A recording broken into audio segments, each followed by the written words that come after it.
Aking aba at hamak na tahanan. Isinalaysay ng ikatlong grupo mula sa Baitang at Seksyon 10 Faith.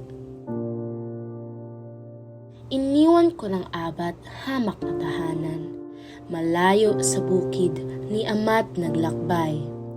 Payapa akong katre, wala ng halina, hudiyat ng digmaan ang aking ligaya.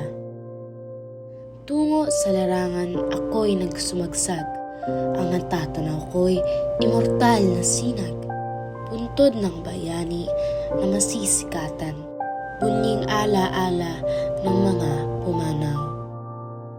Sa mithi kita ang malayong bituin, dulot na liwanag ni maabot man din, at turo ang landas tungo sa buntunan na maghihingalot ng mga namatay.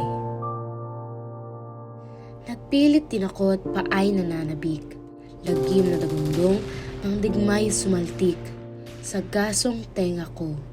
Pagyapak saan man, kita ko ang berde, lunti ang damuhan.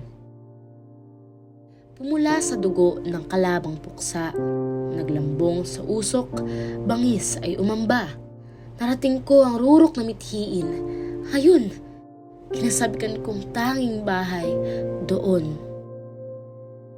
Buhay sa maghapoy lumilipad lamang sa pakpak ng tuwa niyong kabataan. Huli na, batid kong rurok ng tagumpay, hindi magdudulot ng masayang